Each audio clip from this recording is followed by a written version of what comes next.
மாத்திரமல்லாமல் அல்லாஹ் உலக வாழ்விலே ஒரு மனிதரை அதிகமாக சோதிக்கின்றான் என்றால், அதிகமாக ஒரு மனிதரை அல்லாஹ் சோதிக்கின்றான் என்றால், அன்பானவர்களே, நாம் நினைத்து விடக்கூடாது அல்லாஹ் என் மீது கோபம் கொண்டு விட்டானோ, அல்லாஹ் என் மீது ஆத்திரப்பட்டு விட்டானோ, அல்லாஹ் என்னை முடிவு கட்ட ஆரம்பித்து விட்டானோ என்று நாம் நினைத்து விடக்கூடாது.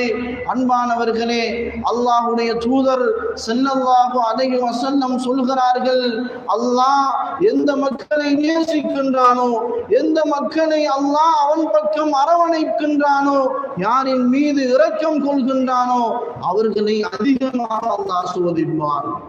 நபி அவர்கள் சொல்லுகிறார்கள், புகாரி ஷரீஃபிலே இந்த ஹதீஸ் பதிவு செய்யப்படுகிறது, மையுரிதில்லாஹு பிஹி கைரா, அல்லாஹ் யாருக்கு நலவை உண்டாக்க வேண்டும் என்று நாடுகின்றானோ, அவனுடைய ரஹ்மத்துக்கு கீழால் அரவணைக்க வேண்டும் என்று விரும்புகின்றானோ, யுஸிபு மின்ஹு, நபி அவர்கள் சொல்லுகிறார்கள், அவர்களை அல்லாஹ் அதிகமாக சோதிப்பான். அன்பான சகோதரர்களே, சில மக்கள் இருப்பார்கள், அவர்களுக்கென்று அல்லாஹ் இவ்வுலகிலும் ஆகிரத்திலும் சில உயர்ந்த பதவிகளை அல்லாஹ் அவர்களுக்கு ஏற்பாடு செய்து வைத்திருக்கலாம்.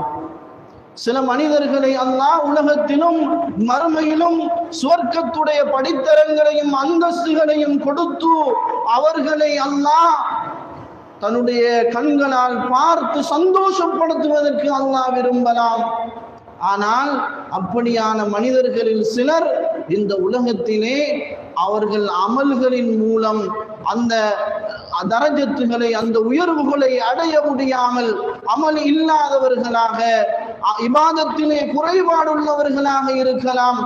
இப்படிப்பட்ட மனிதர்களை அல்லாஹ் அவர்களுடைய அந்தஸ்துகளையும் கண்ணியத்தையும் உலகிலும் ஆகிரத்திலும் உயர்த்துவதற்காக வேண்டி இந்த உலகத்திலே அவர்களை அளவுக்கு அதிகமாக அல்லாஹ் சோதிக்கலாம். சில மனிதர்களை அல்லாஹ் அளவுக்கு அதிகமாக சோதிக்கின்ற போது, ஏன் அல்லாஹ் என்னை மாத்திரம் அதிகமாக சோதிக்க வேண்டும்?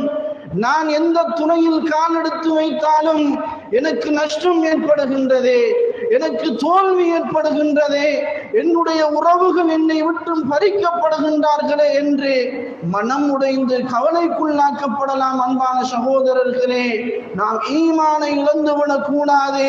நபி அவர்கள் சொல்லுகிறார்கள், அப்படிப்பட்ட மக்களை அல்லாஹ் மிகவும் விரும்புகிறான். உலகத்திலும் ஆகிரத்திலும் அவர்களுக்கு உயர்ந்த அந்தஸ்துகளை வழங்க வேண்டும் என்பதற்காக அல்லாஹ் உலகத்தில் அவர்களுக்கு அதிகமான சோதனைகளை உண்டாக்கலாம்.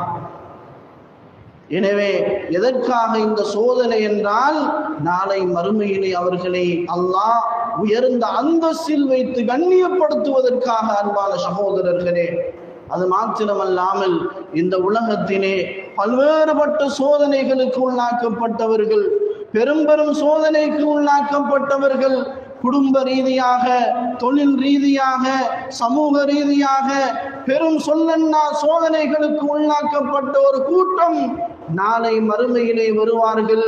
அவர்களை அல்லாஹு தஆலா சுவர்க்கத்தின் பக்கம் அழைப்பு விடுப்பான். எந்த அளவு அவர்களை அல்லாஹ் கண்ணியப்படுத்துவான் என்றால், நாளை மறுமையிலே அல்லாஹ் இதை குர்ஆனிலே சொல்லி காட்டுகின்றான், வல் மலாயிகத்து யதுகுலூன அலைஹிம் மின் குல்லி பாப், சுவர்க்கத்தினுடைய எல்லா வாயில்களிலும் நின்று கொண்டு மலக்குமார்கள் இந்த உலக வாழ்க்கையில் சொல்லன்னா துயரங்களுக்கு உள்ளாக்கப்பட்ட அந்த மனிதர்கள் அந்த சுவர்க்கத்தின் வாயினூடாக அழைக்கப்படுவார்கள்.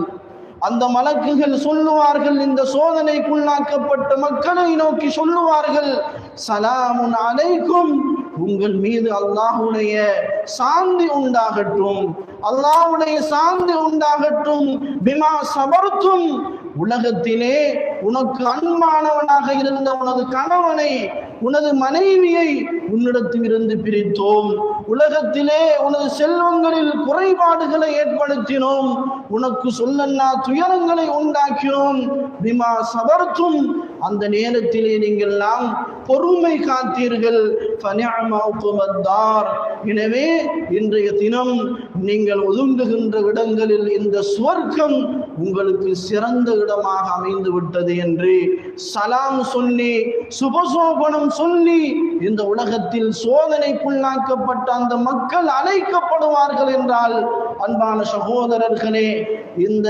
விடயத்தில் இருந்து நாம் உணர்வு பெற வேண்டும். உலக வாழ்விலே அல்லாஹ்வுடைய சோதனைகள் நிதர்சனம். மனிதன் என்ற அடிப்படையில் உண்டாகலாம், ஆனால் ஈமானை இழந்துவிடக் கூடாது.